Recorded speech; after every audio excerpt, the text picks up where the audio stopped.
비비소서. 죄의 권세 이기네.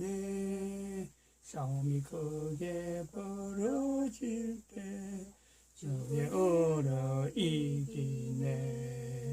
늘 깨어 기도하고 늘 힘써 싸우세.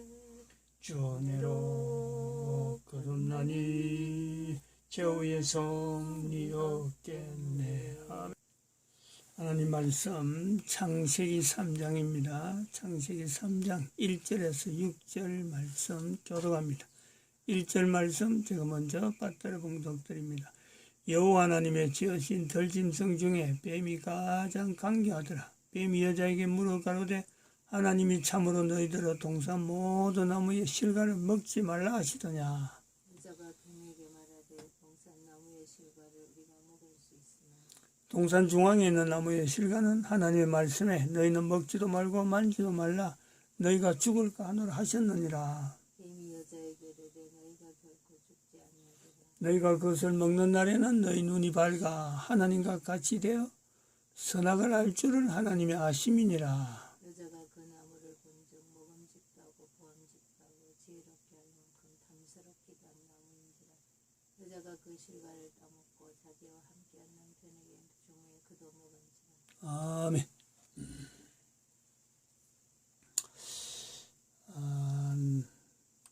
남녀 언어의 차이를 여러 군데서 성경에 여러 군데서 찾는 것보다는 창세기 3장 1절에서 찾아서 나가는 것이 가장 정확하고, 그리고 인류들의 삶에 남녀의 이 어떤 위치, 언어면 언어, 또 하는 행동들의 남자는 여자로, 여자는 남자에 대해서 피차간에 제일 많이 아는 것 같으나 제일 많이 모르는 것, 그것이 부부의 남녀입니다. 부부의 남녀. 다른 사람들이 볼 때는 제일 많이 아는 것 같은데 실제로는 서로 간에 제일 많이 모르죠. 왜냐면 여러 가지 알아야 될 내용이 자꾸 많아지는데 정확하게 알고 살아가는 것은요 거의 없죠. 거의 없습니다. 우리가 다행스러운 것은 이 남녀 언어의 차이나 남녀에 대해서 알아가는 특별히 부부, 특별히 하나님을 신앙하는 부부, 이 두 부부, 이런 부부들이 많으면 많을수록 인류는요 살아가는데 분명히 그야말로 문제점보다도 해결점이 편안한 쪽으로 나가는 일이 훨씬 많죠. 근데 그것이 전제가 됨에도 불구하고 창세기 3장 들어오기 전에 창세기 2장에서 남자가 그 부모를 떠나 그 아내와 연합하여 한 몸이 될지라 하고 분명히 이것이 하나의 전제거든요. 하나님 앞에 하나님으로부터 주어지는 남녀입니다. 이 남녀는 결국은 이 남녀가 있음으로 해서 자녀들이 생산되어져서 그래서 인류가 형성되어지는데, 처음 아담과 하와부터 시작해서 지금까지 이르러서 이 남녀 문제에 대해서 이것이 참 가까워질 수 있는 것 같은데 해결점이 없이, 뭔가 해결점이 있어도 번서 있어야 되는데 무슨 얼마입니까? 세월이 지나도 한참 지나고 부부라고 하는 이 과정이 있어진 것이 전 세계 인류가 말이죠 어마어마하게 많은 부부들이 있습니다. 그런데 남녀에 대해서요 너무 모른다.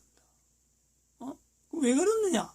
창세기 3장 1절에서 6절 사이에 있는 이 말씀의 내용 속에 있는 남녀에 대해서 우리는 그냥 잘 알고 그냥 참 늘 해오던 관습대로 앞에서부터 그래 생각한 대로 생각하면 되겠거니 그런 형편에 내가 내 개인이 들어서 이 남녀 문제를 어떻게 주장할 수 있고 어떤 또 논리를 펴서 다른 사람을 인정시켜 여기서요 전부 다 다운돼 버려요. 스스로 다운돼 버린다니까. 스스로. 스스로 할 수 있는 일이 엄청나게 많이 있는데 이 주제를 가볍게 보려고 하면 아무렇지도 않은 것 같은데 이 주제를 나름대로 인류의 어떤 평안, 안정, 이것을 갖고 접근하기 시작하면요 너무너무 참 어디서 시작할지 모르는 그런 주제이기도 하기 때문에 사람들이 다운이 아예 포기를 해버린다. 포기할 일이냐? 포기할 일이 아니다 이거지. 우리 지금 이야기하는 거예요. 지금 이 시간에 나타내는 거예요. 남녀 언어의 차이에서 제일 우리가 살펴야 될 것 중에 하나가 왜 남녀일까? 왜 남녀로 하나님께서 형성해서 인류라고 하는 이 존재가 나타나게 됐을까 할 때는요, 이 창세기 3장에 나오는 사탄의 위치를 우리가 빼놓을 수가 없습니다. 남녀에서 사탄이 분명히 있어요. 남녀와 더불어서 있다니까. 근데 지금 전 세계 인류 가운데 부부라고 하는 이 환경을 나눠놓고 사탄이 부부와 가정이라고 하는 이 속에 사탄이 같이 있다. 이 생각을 할 수 있나요? 아예 생각을 안 하잖아. 아예. 그 내용이 어찌 보면은 창세기 3장 1절에 여호와 하나님의 지으신 들짐승 중에 뱀이 가장 강교하다라 하는 표시에서 이 뱀이 바로 사탄이거든. 사탄. 강교라고 하는 이 부분에 가장 강교라고 하는 이 내용이 붙을 정도로 사탄이 남자 여자 사이에서 사탄 자신의 정체를요 드러내지 않는 거예요. 창세기 3장 1절은 드러내는데 가장 강교라고 하는 그 말 뜻이 분명히 남자와 여자로서 이 구성되는 가정에 사탄이 존재함에도 불구하고 그 어느 가정에든지 사탄의 존재를 인지하지 못할 정도로 간교한 상태로 있습니다. 간교한 상태로. 이것을 지금 인류 가운데서 우리가 교황제도라고 하는 그 자체를 하나 빗대가지고 2012년부터 인류 종말 시대라고 선포를 했죠. 요거 같이 연결해야 됩니다. 창세기 3장 1절에 나오는 사탄의 그 형태하고 왜 2012년에 이래서 인류 종말 시대가 되었느냐.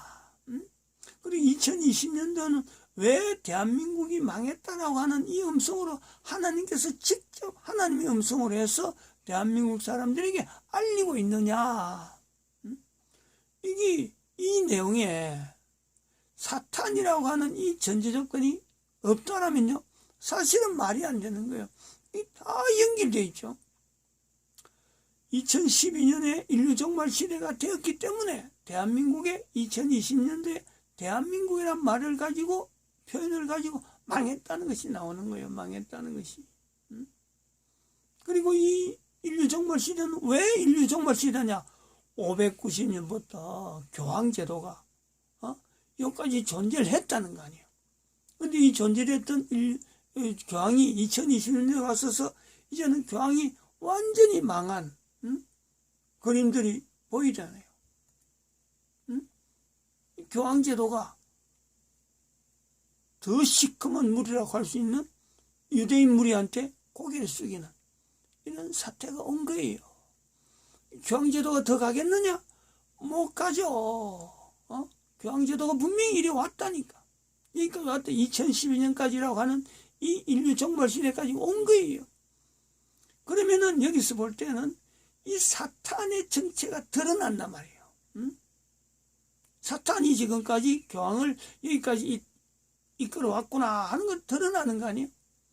다시 말하면은 인류는 이제는 가정마다 개인의 가정의 남녀라고 하는 이 요소에 사탄이 존재하고 있다 하는 이 내용을요 인정해야 될 때가 왔다라는 거예요.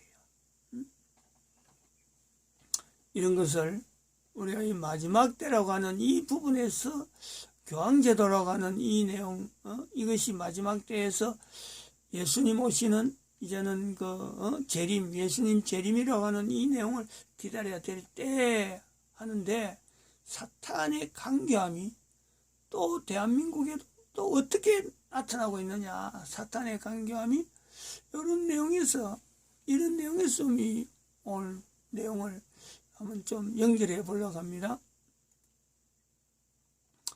남대문 교회에서 시온 찬양대가 작성해 만드는 것 같은데, 북한 정치범 수용소 벌여주는 기독교인들의 순교라고 하는 이 내용이 있습니다. 한번 들어보시죠. 북한의 기독교인들 목이 메입니다. 저는 북한 함경북도 청진에서 태어나 근 50년을 북한에서 살았습니다. 그러다가 주님의 은총으로 96년 아들을 데리고 남한으로 올 수 있었습니다. 저는 북한에서 태어나 북한에서 성장했기 때문에 하나님을 모르고 살았습니다. 제가 영문도 모른 채 지하 감옥에서 모진 고문과 사형 선고까지 받고 사형 집행날 극적으로 사형을 취소한다는 통지와 함께 정치범 수용소로 보내졌을 때 수용소 안에서 겪은 북한 신자들의 모습입니다. 저는 김일성 대학 경제학부를 졸업했기 때문에 정치범 수용소에서 죄수의 신분으로 유일하게 6천여 명이 수용된 그곳의 모든 사람들에게 일을 시킬 수 있는 생산 지휘와 모든 재정 업무를 맡아서 하게 되었습니다. 그 때문에 저는 많은 사람들이 일하는 작업장들을 이곳저곳 마음대로 갈 수 있었습니다. 어느 날 저를 담당하고 있던 재정부장 교도관이 저를 불러놓고는 단단히 교육을 시켰습니다. 너는 오늘부터 매일 어떤 공장으로 나가야 하는데 그 공장에는 미친 정신병자 놈들만 모여있다. 그 미친 정신병자 놈들은 당과 수령님을 믿지 않고 하늘을 믿는 미친 자들이니 너는 정신을 바짝 차리고 그곳에 가야 된다. 그리고 그 미친 자들하고는 절대 눈길 한번 마주치지 말아라. 그렇지 않고 네가 그 자들이 믿는 하늘을 믿게 되면 네 목숨은 여기서 끝나게 될 것이다. 네, 거기 가서 그 사람들을 보는 순간 나는 너무 놀랐습니다. 그들은 사람의 무리 같지 않았습니다. 1500도 이상 시뻘겋게 타오르는 용광로의 구열 노동 작업장이었는데 그곳에서 많은 사람들이 움직이는 걸 보았을 때 무슨 짐승의 무리 같기도 하고 외계인 같기도 하고 도무지 사람의 모습을 찾아볼래야 찾아볼 수가 없었습니다. 머리에 머리카락이 붙어있는 사람은 하나도 없었고 얼굴은 해골 같고 이빨이 하나도 없었습니다. 키가 다 줄어들어서 120cm, 30cm 이렇게 땅에 딱 붙은 난쟁이들만 움직였습니다. 나는 가까이 가서 그들을 보았습니다. 전 너무나 놀랐습니다. 잡혀올 때는 정상인들이 잡혀왔는데 거기 와서 하루 16시간, 18시간씩 먹지도 못하고 그 고열 노동 속에서 일을 하다 보니 그 사람들은 척추가 녹아내려서 뒷잔등에 혹이 되어 있었고 몸이 다 휘어져서 앞가슴하고 배가 마주붙어 있었습니다. 그 사람들은 한결같이 모두 그렇게 육체가 망가져 기형이 되어 있었습니다. 아마 프레스로 찍어도 한 판에 그렇게 똑같은 모습으로 찍기는 힘들 거라고 생각합니다. 그 사람들이 일하는 작업장에는 교도관들이 수시로 드나들었는데 교도관들은 말로 일을 시키지 않았습니다. 소가죽 채찍을 윙윙 휘두르고 다니면서 묵묵히 일하는 사람들을 사정없이 내리쳤습니다. 예수를 믿는 그 사람들의 몸에는 옷이 입혀져 있지 않습니다. 저는 처음에 멀리서 그 사람들을 보았을 때 모두 다 검은 옷을 입고 있는가 했습니다. 그런데 가까이 다가가서 찬찬히 보니 그 사람들은 맨 살가죽에다 앞에 시커먼 고무 앞치마 하나만 걸치고 있었습니다. 용광로의 뜨거운 불꽃이 앙상하게 말라붙은 살가죽에 튀고 또 튀어 딱지가 않고 그 자리에 쇳물이 또 떨어지고 타버리고 해서 그 사람들의 피부는 한 곳도 성한 곳이 없었고 마치 짐승의 가죽과 같았습니다.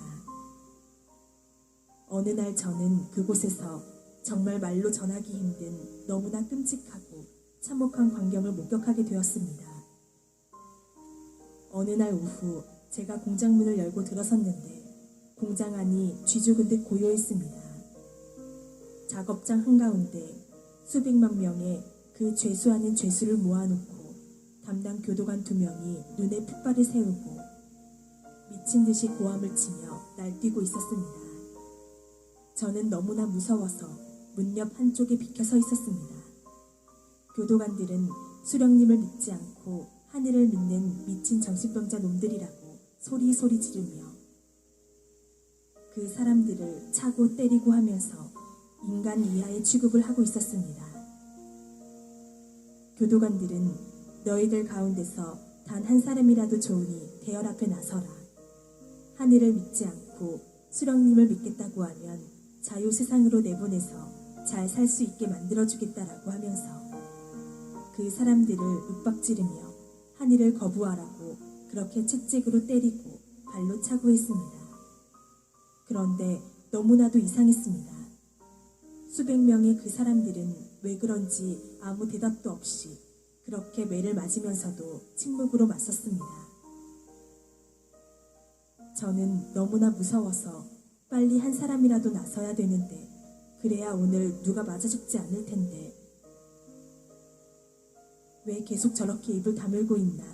저러고 있으면 또 누구를 끌어내다가 밟아 죽일지도 모르는데 빨리 한 사람이라도 나서야 되지 않겠는가.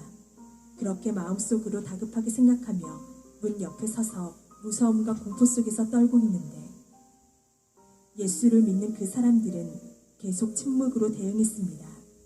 그때 독이 오른 교도관이 그 사람들에게 달려가서 닥치는 대로 아무나 8명을 끌어내다가 땅바닥에 엎어놓았습니다.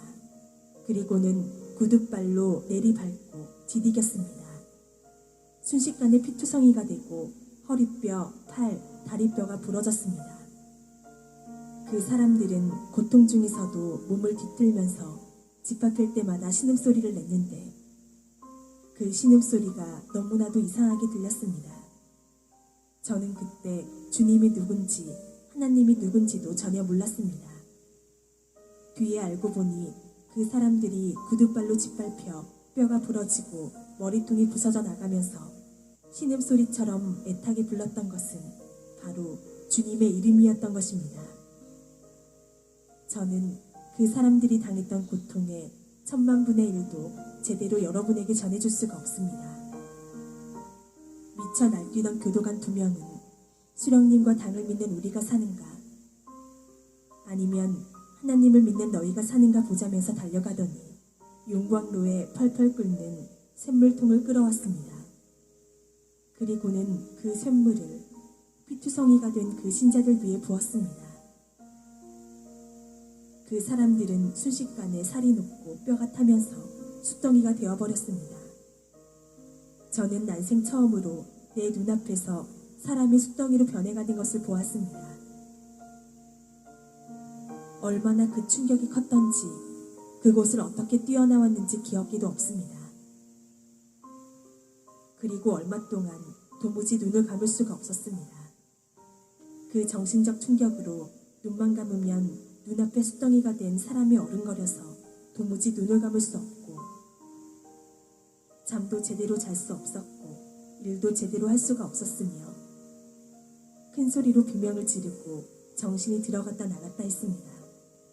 저는 그 일을 목격하기 전까지는 그래도 마음 한구석에 실오라기만큼이라도 수령님과 당에 대해서 믿고 있었습니다. 그러나 저는 그때 깨달았습니다. 무엇을 믿어야 하는가를 말입니다. 인간은 주님을 꼭 잡아야 된다는 것을 저는 그때 뼈저리게 깨달았습니다.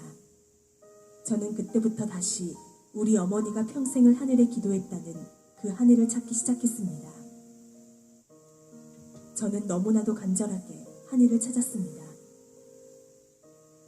저 사람들이 저렇게 불에 타 죽으면서까지도 저렇게 거부하지 않고 저렇게 믿는 하늘이 진짜로 그 하늘이 어디에 계시다면 나를 좀 살려달라고. 그리고 저렇게 무서운 짓을 하는 저자들에게 하늘에서 정말 벌을 내려줘야 되지 않겠느냐고. 그렇게 마음속으로 부르짖으며 자나깨나 꿈속에서도 하늘을 찾고 또 찾고 기원했습니다. 그런데 진짜로 주님께서 그 간절한 저의 기도를 들어주셨습니다. 한 달이 멀다 하고 공개 처형이 있었는데 어느 날 누구를 또 공개 처형시키려는지 6,000명이나 되는 수용소 사람들을 한자리에 다 모이게 했습니다. 공개 처형 때는 언제나 하늘을 믿는 사람들을 맨 앞줄에 앉힙니다. 그런데 하늘을 믿는 자들은 살아서나 죽어서나 하늘을 보지 못하게 하라는 김일성의 특별 지시와 규정이 있어서 하늘을 믿는 그 사람들을 앉힐 때에는 무릎 사이에 목을 끼우고 땅에 얼굴을 대고 엎드리게 했습니다. 심지어 죽어서도 하늘을 보지 못하게 해야 한다면서 죽은 시체도 목을 꺾어 거적에 말아서 어두컴컴한 산골짜기 나무 밑에 파묻게 규정이 그렇게 되어 있었습니다. 그날도 신자들은 하늘을 조금도 못 보도록 목을 무릎 사이에 끼우고 맨 앞줄에 앉아 있었고 그 뒤쪽으로 다른 사람들이 줄지어 앉아 있었습니다. 누구를 또 공개 처형하려는가 생각하고 있는데 갑자기 큰 소리로 내 이름을 부르는 소리가 들렸습니다. 저는 너무 놀라 새몽둥이로 머리를 한 대 맞은 것처럼 정신이 아찔하여 대답도 할 수가 없었고 일어설 수도 없었습니다. 그러자 간수들이 나를 끌어내다 앞에 세웠습니다. 내가 군중들 앞에 섰을 때 수용소 수장이 나에게 고마운 수령님과 당의 은덕으로 너는 이 시각에 석방이다라고 통보를 했습니다. 바로 그 순간 목을 무릎에다 끼우고 맨 앞줄에 엎드려 있던 신자들이 내가 석방이 된다는 소리에 약속이나 한 듯이 동시에 고개를 번쩍 들었습니다. 그때 저는 그분들의 눈빛을 보았습니다. 그분들은 눈빛으로 간절히 말했습니다. 밖에 나가거든 자기들의 실상을 세상에 알려달라고. 지금도 제 가슴에는 그분들의 그 간절한 눈빛이 남아있습니다. 그리고 우리 어머니가 평생을 빌고 또 빌은 그 하늘이 한번 들어가면 살아나올 수 없는 그 악명 높은 정치범 수용소에서 저를 살려주었다고 굳게 믿고 있습니다. 주님께서 저희 모자를 살려주셨기 때문입니다. 저는 북한의 수용소에 갇혀있는 그 신자들의 눈빛을 절대로 잊을 수가 없습니다. 저는 그분들이 이 시대의 순교자라고 봅니다. 저의 증언으로 인해 북한 신자들의 인권 문제가 150여 개 나라에 나갔고 세계가 떠들었습니다. 유럽의 지식인 100여 명이 프랑스에 모여 북한 신자들의 인권을 위한 성명을 발표하기도 했습니다. 여러분, 자유롭게 신앙생활할 수 있는 것에 감사하십시오. 그리고 북한을 위해 기도해 주십시오. 내게는 우리 주 예수 그리스도의 십자가밖에는 자랑할 것이 아무것도 없습니다. 그리스도로 말미암아 내 쪽에서 보면 세상이 죽었고 세상 쪽에서 보면 내가 죽었습니다.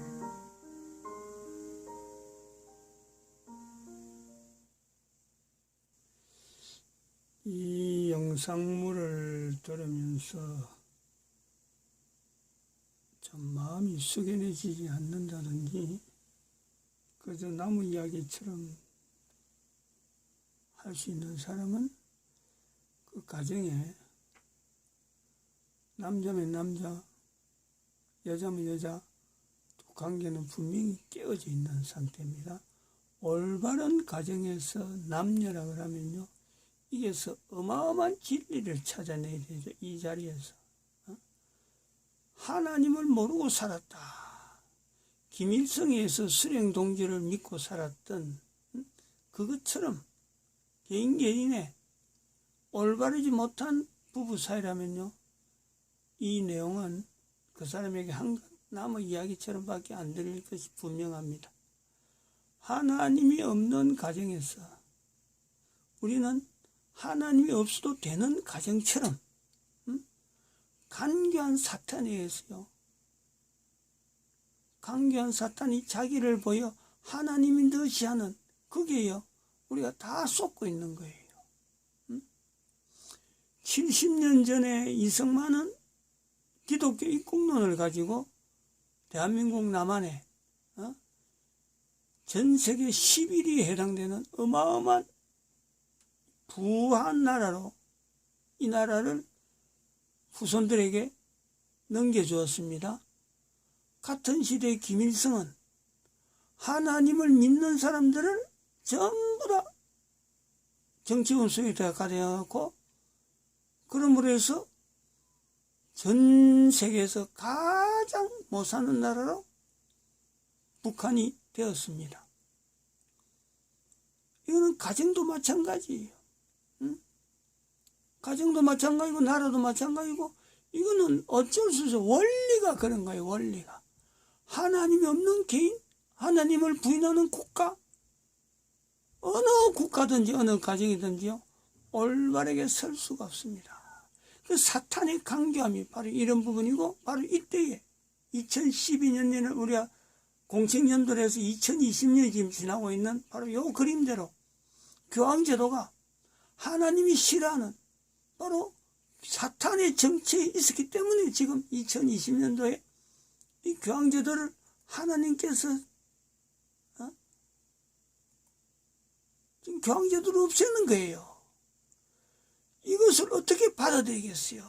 평소에 하나님이라는 고백을 안 했는데 어떻게 받아들이겠어요? 어떻게 북한에 있는 저런 이야기를 남한의 교회도 마찬가지고 교회도 남한의 교회 성도들이 저런 이야기 들을 때 사로는 지금 현재 우리 사는 그림에 분명하게 하나의 종지부를 끊고 종지부를 찍고 이제부터는 인류 종말 시대로 통해서 예수님 오는 시대로 준비를 해야 되는데 이 준비할 수 있겠어요? 지금 현재 교회가 북한의 성도가 절에 있는 불구하고 한 번도 지금 남한에 있는 이 교회가요 북한의 정치범 수용소에 있는 성도에 의해서 한마디도 말하지 않는 지금의 우리는요 간교한 사탄에 그대로 빠져있는 우리의 모습이란 말이에요. 어느 누구든지 이게서 대한민국이라고 하는 이 나라에서 있는 교회는 이 북한의 성도 앞에서 우리가 하나님 앞에서 오히려 사탄 수용소에 있던 사람은 참 자기도 모르게 수령을 믿었다 하지만 우리는 하나님을 믿는다 하면서요 사탄을 하나님의 자리에 갖다 엮고 교회에 출입했는지 모릅니다. 이 분명히 서로 자각해야 될 문제라 봅니다. 마칩니다. 기도드립니다.